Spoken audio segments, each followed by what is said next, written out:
Rio Grande do Norte alcança a triste marca de 1.000 mortos pela Covid-19. Empresários esperam por reabertura das atividades econômicas com o fim da prorrogação do decreto de isolamento social que vence amanhã. Também termina amanhã o prazo para envio da declaração do imposto de renda. A gente conversou com o contador Cleverton Henrique sobre o assunto. Mesmo revogado, o último ato do ex-ministro da Educação ainda não atinge reconhecimento em todas as instituições. E o projeto Tô em Casa, Tô na Rede leva atrações culturais de graça pela internet. Hoje é segunda-feira, 29 de junho de 2020, o TVU Notícias está no ar.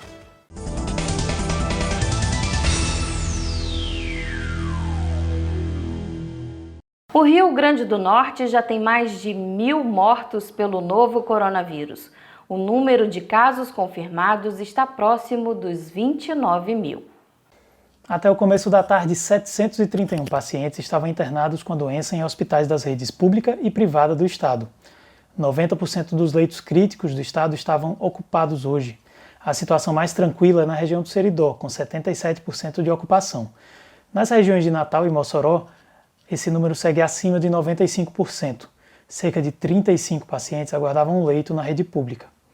Mesmo assim, o secretário adjunto de Saúde afirma que a situação tende a melhorar. Que o mais importante passa a ser não só a quantidade do isolamento, mas a qualidade do isolamento. O uso de máscara efetivamente aumentou muito. Houve uma distribuição de máscara, houve um processo de conscientização das pessoas da necessidade de usar máscara. Houve um processo efetivo de cuidado das pessoas e de ações de várias prefeituras. Nós estamos entrando na semana com viés de baixa da demanda de leitos de UTI. Redução, inclusive, o número de vagas solicitadas em todo o interior, inclusive na região metropolitana, é inferior ao número de vagas que nós temos.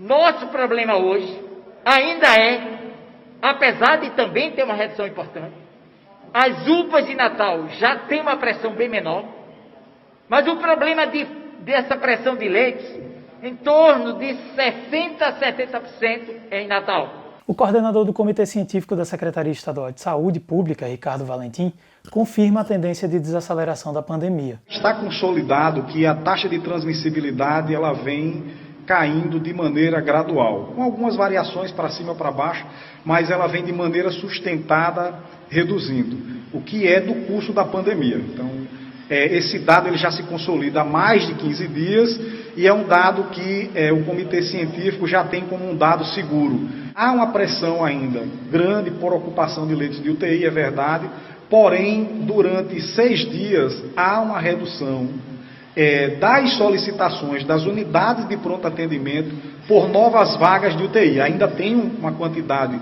significativa de pedidos, mas ela vem reduzindo de maneira gradual durante 6 dias de forma consecutiva. Um outro dado importante é a mudança do perfil de indicação de leitos, ou seja, nesse paciente existem basicamente 2 filas.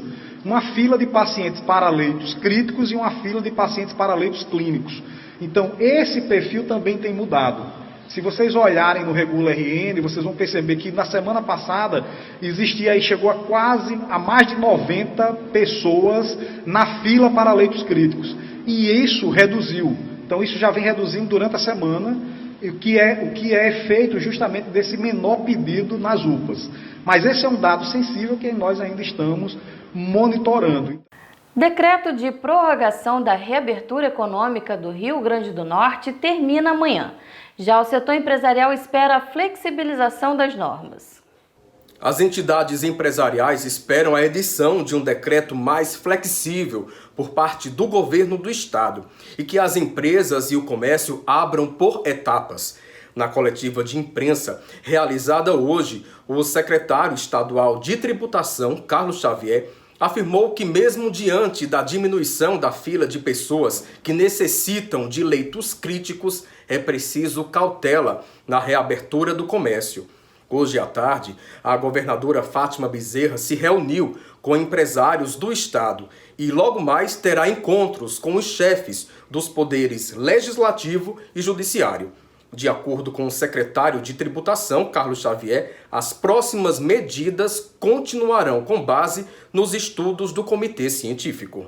É um período que é aguardado com muita expectativa pela sociedade. A gente sabe dos impactos que essa pandemia traz tanto no nosso sistema de saúde, mas também os seus graves efeitos na economia, e a gente continua atento, o governo do estado continua atento, principalmente aos aspectos sanitários, para aí sim a gente tomar a decisão com relação ao momento do início da retomada. Conversamos com o economista Cassiano Trovão. Para ele, a falta de apoio do governo federal em oferecer crédito aos empresários faz com que a pressão para reabrir o comércio só aumente. A decisão de reabrir o comércio é complexa por diversos fatores. Primeiramente, as experiências recentes têm mostrado que as cidades que reabriram o comércio estão tendo que rever suas decisões em decorrência da explosão do número de casos. Temos como exemplo Blumenau, em Santa Catarina, Belo Horizonte, em Minas Gerais, mas isso não é só no Brasil. Nos Estados Unidos, estados como Flórida e o Texas também tiveram que rever suas posições. O segundo ponto é que, apesar de o Rio Grande do Norte ter recebido mais de 700 milhões de reais na primeira parcela do auxílio emergencial e atender mais de 1 milhão de potiguares, a perda em termos de massa de renda foi muito grande em decorrência da pandemia, especialmente para os micro e pequenos empresários, que estão à beira de fecharem seus negócios. Mas quais as dificuldades que a gente pode ver? Bom, muitos empresários não tiveram acesso ao crédito prometido pelo governo federal e não terão mais condições de manter os seus negócios. Mais de 80 mil potiguares ainda não declararam o imposto de renda de pessoa física. O prazo é até amanhã, 30 de junho. Segundo a Receita Federal, até hoje, 278 mil contribuintes declararam o imposto de renda no Rio Grande do Norte. 82 mil potiguares ainda faltam entregar a declaração. Este ano, em virtude da pandemia do novo coronavírus, a Receita Federal, além de alterar o prazo final de entrega das declarações para o dia 30 desse mês, quem não enviar a declaração dentro do prazo fica sujeito a uma multa de R$ 165, que vai subindo progressivamente até 20% do total do imposto devido anualmente. E quem não entregar a declaração também fica sujeito a restrições do CPF, como, por exemplo, não poder retirar medicamentos em farmácias populares. Então, nesses últimos 2 dias, baixe o programa IRPF 2020 no seu computador ou no seu celular, preencha seus dados e entregue a sua declaração. E a gente continua falando sobre imposto de renda. Segundo dados da Receita Federal do Rio Grande do Norte, são esperadas 336 mil declarações aqui no estado.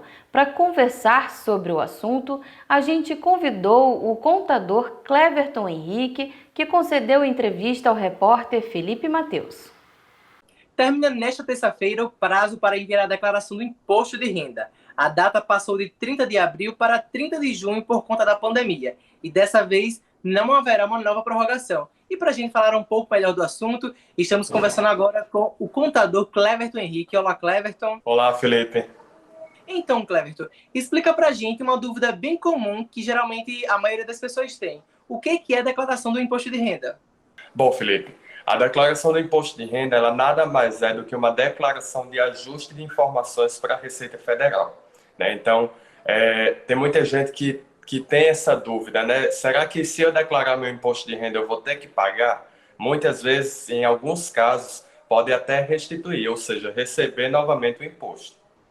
E quem é obrigado a realizar a declaração? Aquele contribuinte, né? Aquela pessoa que recebeu acima de R$ 28.559,70 no ano de 2019. Lembrando que a declaração a gente está enviando agora em 2020, mas as informações é 2019. E aquela pessoa também que em 31 de dezembro de 2019 teve um somatório de imóveis, por exemplo, acima de 300 mil. Isso são um dos exemplos que está obrigado a enviar a declaração, mas tem muitos outros. E quem ainda não declarou imposto de renda, o que deve fazer para otimizar o tempo e não perder o prazo? O ideal é procurar um profissional da área contábil, né, para que ele possa passar as orientações de forma adequada e enviar as informações corretamente para que não possa vir ter problemas futuros, né? E quem não conseguir enviar a tempo, tem alguma penalidade? Existe sim uma penalidade. Existe uma multa, né, por envio pelo não envio da informação, né, da declaração ou envio em atraso. E esse valor ele é no mínimo R$ 165,74, podendo chegar até 20% do valor do imposto devido. Então é bom se antecipar e correr para enviar dentro do prazo.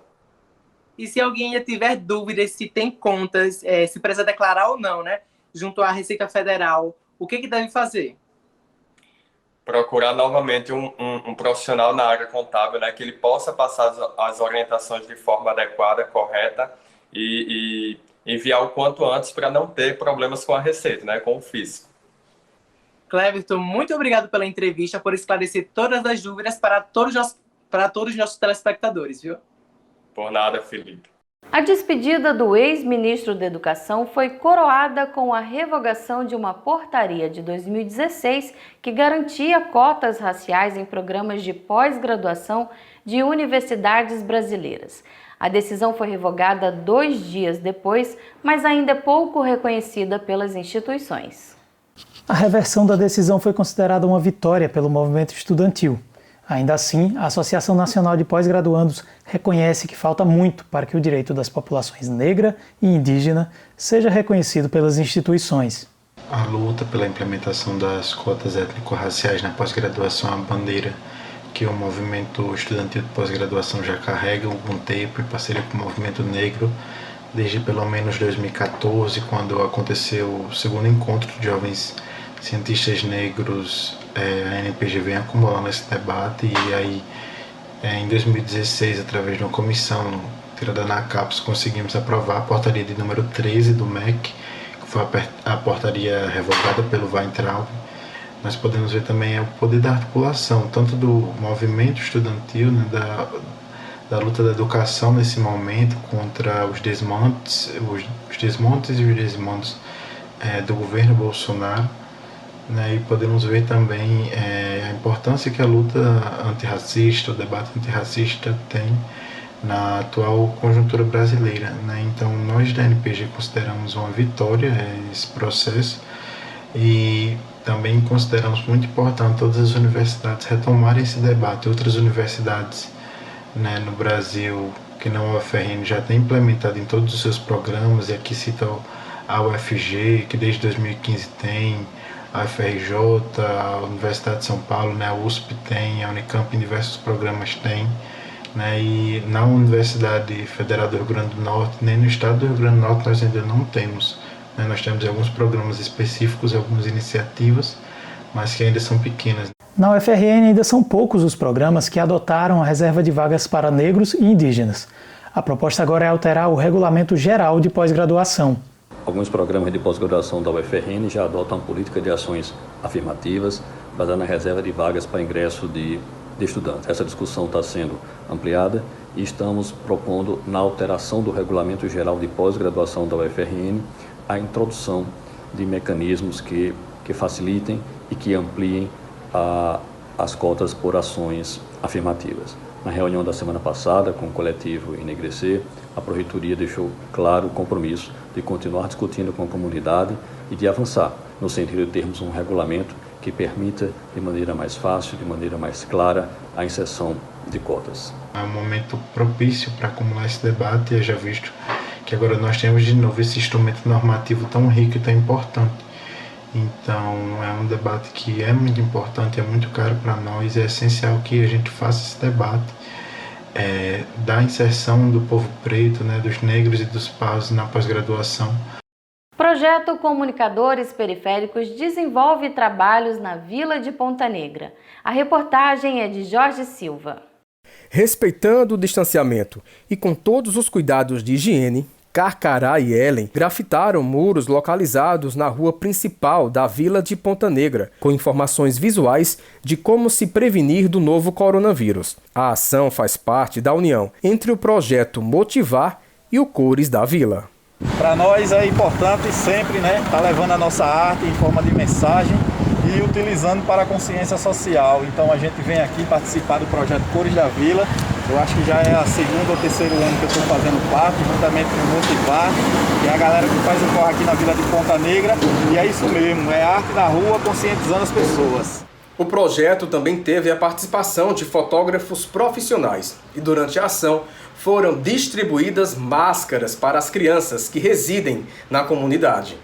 Grafite nos muros para conscientizar a população da Vila de Ponta Negra, nós também vamos distribuir máscara para as crianças, porque é importante que essas crianças da comunidade fiquem em casa, fiquem protegidas. E é essa a mensagem que o projeto quer. Fique em casa, se cuide, que tudo vai passar e que a gente vai superar esse momento. A vida com cor fica bem melhor. Algumas pessoas têm recorrido a diferentes alternativas para tentar diminuir o estresse e a ansiedade provocados pela pandemia. Mas você sabia que a simples prática de meditar pode produzir hormônios que são similares aos dos antidepressivos? Confira na matéria de Milka Moura os benefícios dessa atividade milenar. O esporte e a atividade física são atividades essenciais a qualquer pessoa, especialmente nesse período de quarentena e isolamento social. Mas para qualquer um, manter a cabeça em dia e cuidar da saúde mental é também muito importante. E uma das alternativas para encarar a ansiedade da pandemia é a meditação.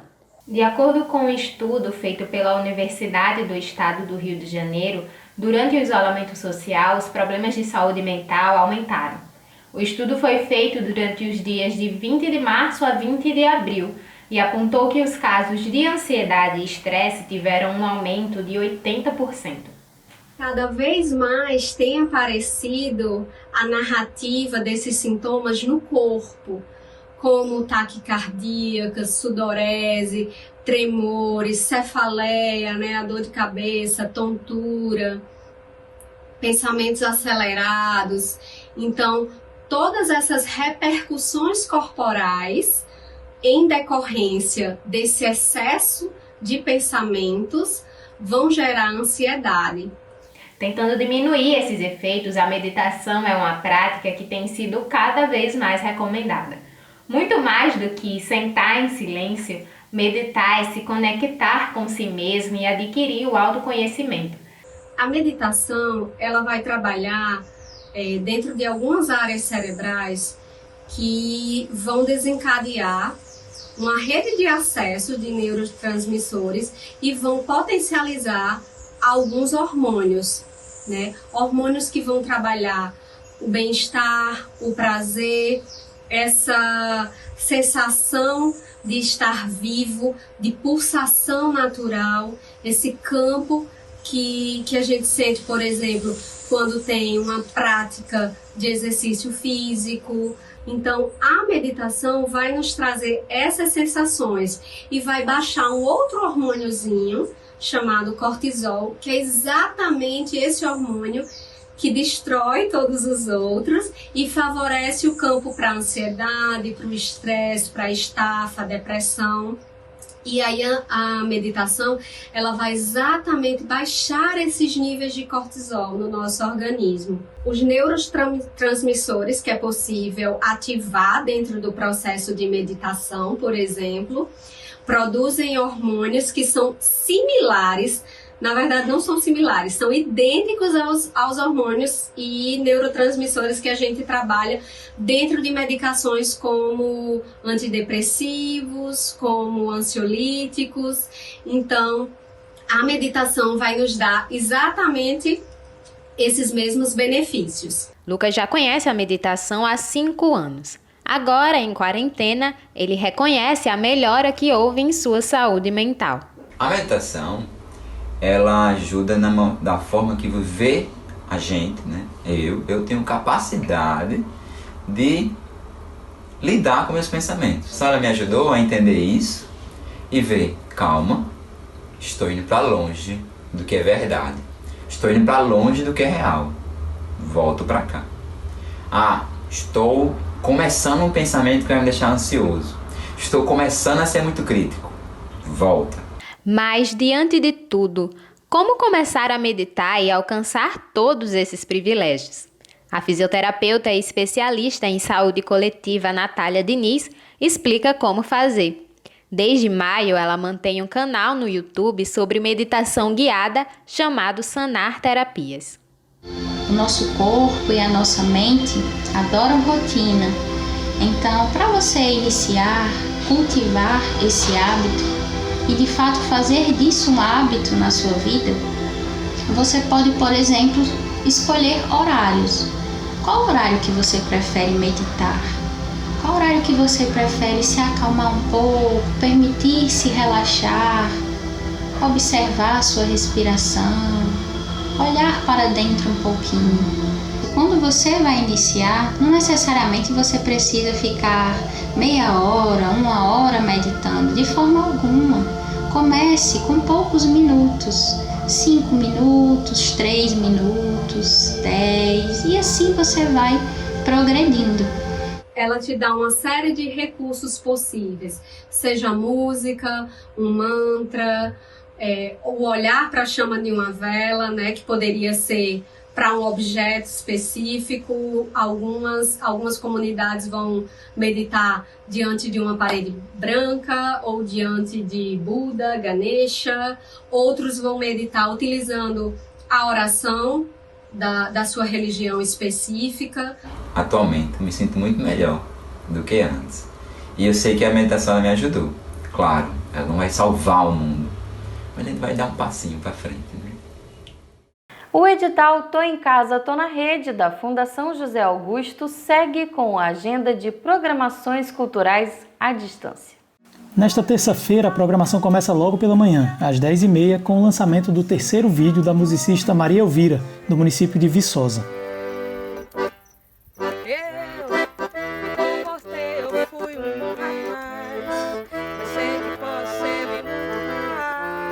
Às 2h tem contação de histórias direto de São Miguel, no YouTube e no Instagram do Baú de História. Enorme, todo retorcido, de modo que formava uma fenda.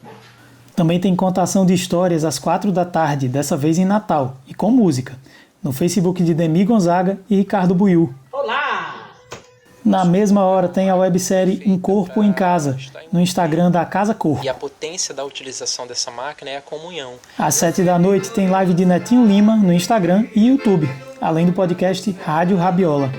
Só que não imaginava que o amor da minha vida fosse estar por lá. Para terminar a programação do dia, o Clowns e Shakespeare promove um papo sobre o trabalho vocal e musical do grupo. O TVU Notícias termina aqui. Enquanto durarem as medidas de isolamento social para prevenir a Covid-19, você pode conferir todo o conteúdo da TVU disponível no nosso canal no YouTube. Tenham uma boa noite e até amanhã!